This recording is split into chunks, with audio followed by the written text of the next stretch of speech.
책을 읽는 당신의 하루가 별보다 빛나길. 책방 별곡. 안녕하세요, 책별님들. 오늘 수요일 여러분들께 읽어드릴 책은 부의 통찰입니다.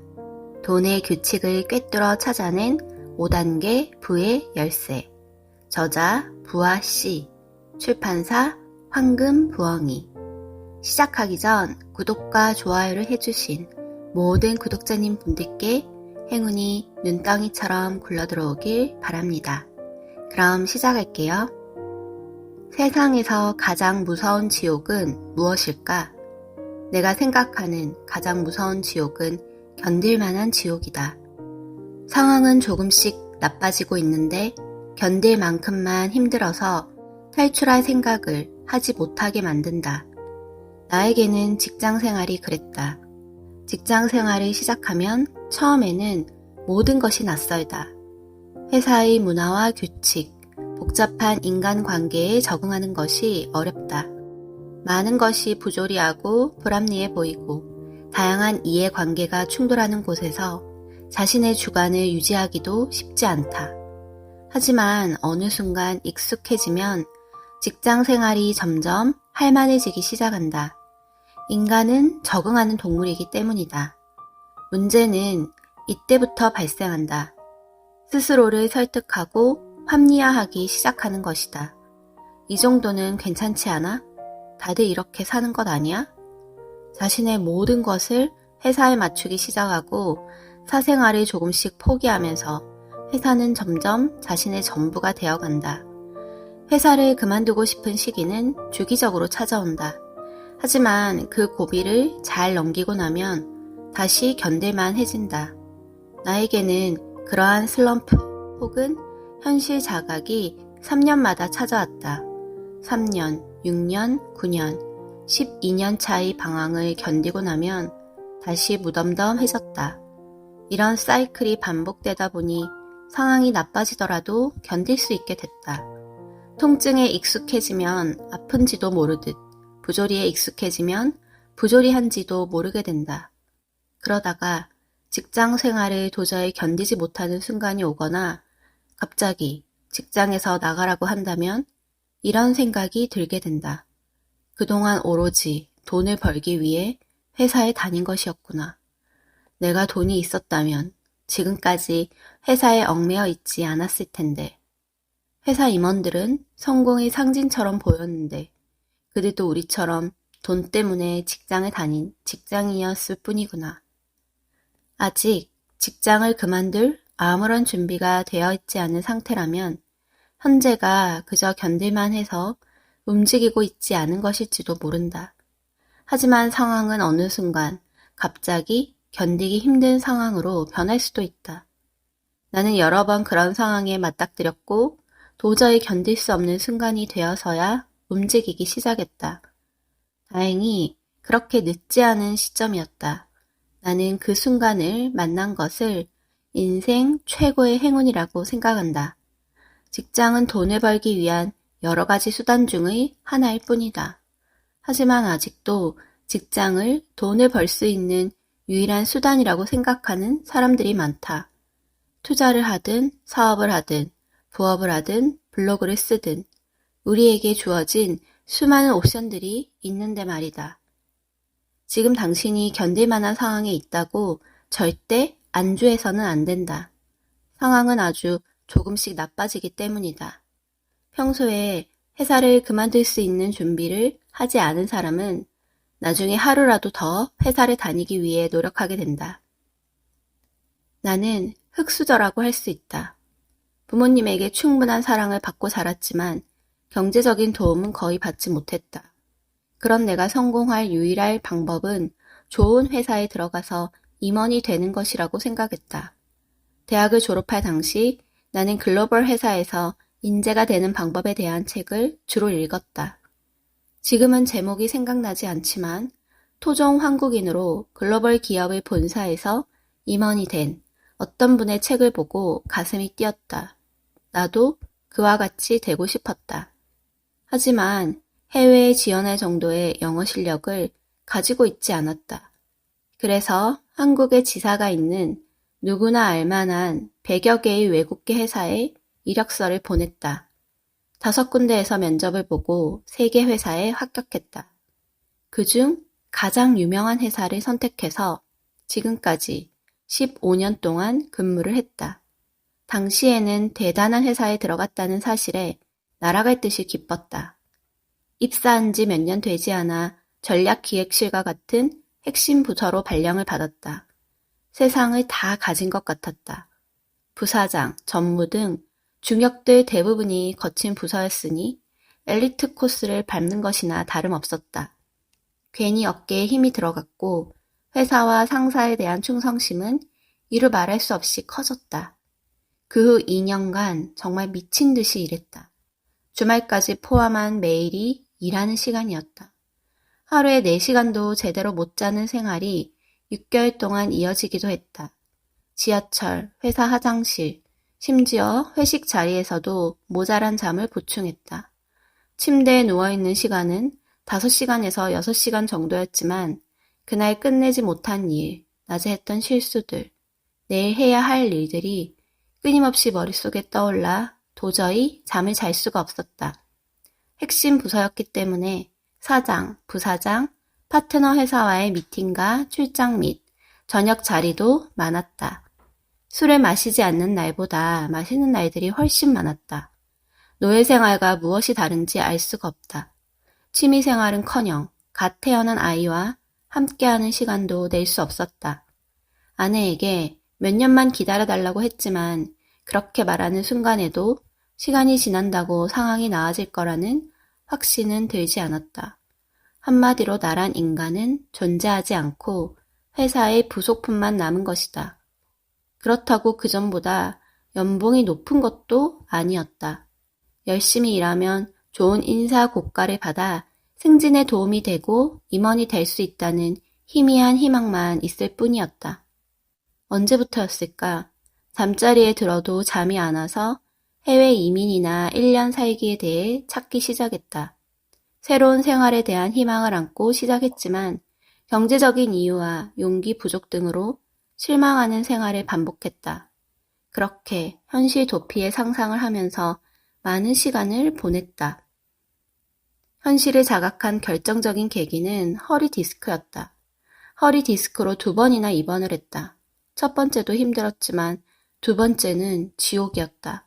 2번째 허리 디스크가 터졌을 때 의사는 다시 걸을 수 없을지도 모른다고 말했다. 그만큼 상태가 심각했다. 내가 아무것도 못하고 누워만 있는 모습을 상상하니 끔찍했다.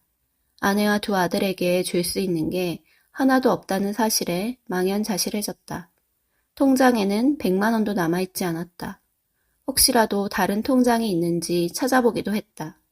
나의 무력함에 분노가 치솟아 며칠을 울며 지냈다. 그때 결심했다. 이제는 회사가 아닌 나를 위해 살아야겠다고. 병원에서 태어난 직후부터 내가 할 수 있는 것들을 하나 둘 적기 시작했고 그 생각들을 실행하면서 여기까지 왔다. 지금은 열심히 운동을 해서 허리도 많이 나아졌지만 언제든 다시 허리 디스크가 터질 수도 있다고 생각한다. 이는 나에게 주는 일종의 경각심이다. 냉정하게 보면 회사의 임원은 상위 1%만 될 수 있다. 나는 왜 그 목표를 쉽게 이룰 수 있을 거라고 생각했을까? 설사 임원이 된다고 해도 더 바쁜 일상이 기다리고 있고 리더십에 대한 의심과 성과에 대한 압박에 끊임없이 시달리게 된다. 임원이라는 꿈을 이룬다 해도 내 삶은 없을 것이 뻔했다. 회사는 나를 자산의 일부분으로 생각하는데 내가 회사를 전부라고 생각하는 것 자체가 애초에 말이 되지 않는다. 내 명함에서 회사 이름을 지우면 초라한 내 이름만 남는다. 나는 회사 이름을 지우고 또 남는 나만의 이름을 만들어야 한다고 생각했다. 나는 회사에서 성공한 사람이 아닌 그냥 나 자신으로서 성공하고 싶었다. 그러기 위해선 경제적 자유가 필요하고 그 자유를 누리기 위해선 자본주의와 투자 공부를 해야 한다고 생각했다. 돈의 노예가 아닌 돈의 주인이 되고 싶었다. 그때부터 투자 마인드 및 재테크 관련 책을 읽기 시작했다. 회사에서 요구하는 일 이상은 하지 않으려고 의식적으로 노력했다. 회사 내에서 인맥을 다지고자 노력하지도 않았다. 반면 직장인으로 할 수 있는 투자나 도전은 웬만하면 다 해보면서 7년을 보냈다. 서울에 있는 부동산을 매수했고 여러 가지 부업도 했다. 중국, 러시아 등에서 물건을 떼어와 판매하기도 했고 네이버 카페를 여러 개 운영하면서 현금 흐름을 만들기도 했다. 블로그를 시작했고 전자책도 판매했다. 막대한 수익을 얻은 것은 아니지만 식견을 높이는 데는 큰 도움이 되었다. 특히 주식 투자를 통해서는 초기 대비 수십 배의 수익을 거둘 수 있었다.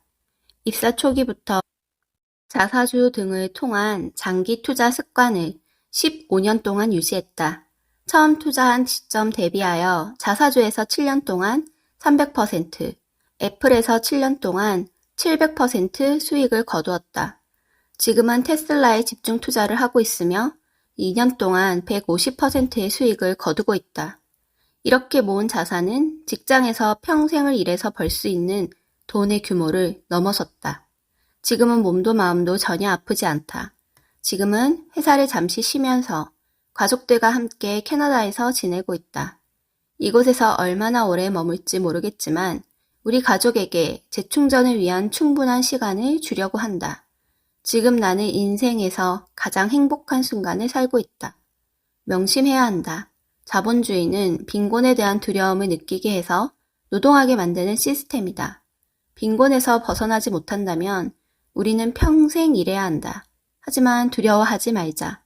내가 자본주의를 먼저 이해하고 활용한다면 자본주의는 결국 나를 위해 작동할 것이다. 자본주의 사회에서 생산의 3요소는 토지, 노동, 자본이다. 토지와 자본의 가치는 높아지는 반면 노동의 가치는 점점 낮아지고 있다. 대체 가능한 기술들이 노동의 자리를 대신하기 때문이다. 이런 사회에서 자본이 없는 개인이 노동에만 의존하다가는 점점 가난해질 수밖에 없다. 설사 고급 노동으로 가난해지지 않고 현상 유지를 잘 한다고 해도 누적된 피로로 병들고 가족과 함께할 시간은 엄두도 못 내는 생활 때문에 행복은 언감생심이 될 것이다. 우리가 가능한 자산을 하나라도 더 모아야 하는 이유가 바로 여기에 있다. 가만히 있으면 우리 사회의 다수와 함께 양극화 사회의 희생양이 되고 말 것이다. 부의 양극화와 더불어 사고의 양극화도 무섭게 진행 중이다. 누군가는 세상의 가능성을 보고 누군가는 세상의 부조리를 본다. 누군가는 이미 미래에 살고 있고 누군가는 여전히 과거에 살고 있다. 누군가는 자신의 삶을 살고 누군가는 다른 사람의 인생을 산다.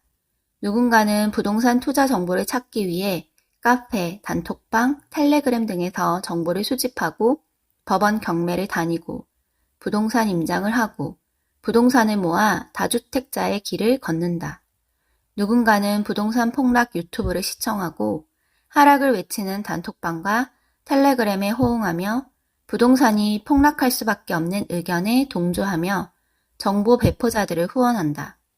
회사 회식에서는 편한 사람들과 어울리기 마련이다. 회식 자리에서 나는 유주택자와 무주택자, 회사에 올인한 사람들과 올인하지 않는 사람들, 정치 이념이 반대되는 무리들이 각각 다른 테이블에 앉는 것을 자주 보았다. 우리의 사고는 반복적인 정보에 노출되면 그 정보의 방향으로 강화된다. 다른 테이블에 앉는 무리들은 서로 다른 생각을 강화시키고 있는 것이다. 그들은 같은 언어를 쓰고 있지만 다른 사고를 가진 사람들과 더 이상 소통하지 못한다. 우리 모두는 이미 현실이 아닌 자신만의 가상세계에 살고 있는지도 모른다. 그 간격은 점점 더 벌어지고 있다. 애초에 어느 쪽을 선택하느냐는 매우 중요하다. 아직 어느 편에 설 것인지 결정하지 않았다면 나는 당신이 역사에서 증명된 승자의 편에 서기를 바란다. 역사는 자본가들의 편이었다. 항상 상승은 길었고 하락은 짧았다. 역사는 대부분 자본이 승리하는 쪽으로 손을 들어주었다. 나는 당신이 자본가들의 줄에 서길 바란다. 우리는 같은 세상에서 살고 있는 것 같지만 전혀 다른 생각으로 세상을 살아가게 된다. 같은 곳에 있지만 같은 세상을 사는 것은 아니다. 어떤 부지런한 농부가 아들 셋을 출가시켰다. 농부는 말년이 되자 새 며느리를 시험해보고 싶었다. 부자 농부는 먼저 첫째 며느리에게 볕 나달 하나를 주며 이 나달은 귀한 것이니 잘 간직하거라 라고 말했다. 맏며느리가 머리를 조아려 받아보니 달랑 벼 나달 하나였다. 맏며느리는 우리 아버님이 이제 망령이 든 게지 라고 말하며 주저없이 나달을 내던졌다. 농부는 다음으로 둘째 며느리를 불러 맏며느리에게 한 것과 똑같이 당부하며 나달을 주었다. 공손히 받아들고 나온 것이 나달임을 안 둘째 며느리는 혀를 차며 우리 아버님은 장난도 심하시지 라고 말하며 나달을 홀랑 까먹어 버렸다. 다음으로 농부는 막내 며느리를 불러 똑같이 말하고 나달 하나를 주었다. 막내 며느리는 나달을 받아들고 곰곰이 생각했다. 아버님이 이것을 주셨을 때는 필시 무슨 깊으신 뜻이 있을 것이야. 며느리는 국리 끝에 마당 구석에 나달을 두고 그 옆에 올가미를 놓고 그 끝에 끈을 매달아 담벼락 뒤로 가서 기다렸다. 한참 있다 참새 한 마리가 나달을 보고 내려앉았다. 막내 며느리는 이때다 하고 줄을 당겨 참새를 잡았다. 마침 이웃집에서 약을 쓰려고 참새를 구하러 다녔기에 막내 며느리는 참새를 내어주고 달걀을 얻었다. 달걀을 양계장 둥지에 고이 놓아두었더니 암탉이 품어 병아리가 태어났다. 병아리는 자라서 암탉이 되어 병아리를 열심히 낳았고 병아리들은 여러 마리의 닭이 되었다. 막내 며느리는 닭들을 팔아 암돼지 한 마리를 사서 길렀다. 암돼지가 낳은 새끼를 다 키워낸 후 여러 마리의 돼지를 팔아 송아지 한 마리를 샀다. 이야기를 읽고 어떤 생각이 드는가? 아마 이 글을 읽은 절반은 이렇게 생각할 것이다. 에이, 진짜 현실성 없네. 유교사상이 깔려 있어서 배울 게 없네. 나머지 절반의 사람들은 느끼는 바가 있을 것이다. 느끼는 바가 있는 사람들은 이미 작은 것 하나로 남들은 생각하지도 못한 기적을 만들어 봤을 확률이 높다. 이미 경험을 해봤으니 앞의 이야기와 같은 상황이 가능하다고 생각할 것이다. 이렇듯 옛 이야기에서도 우리의 양극화된 사고를 엿볼 수 있다.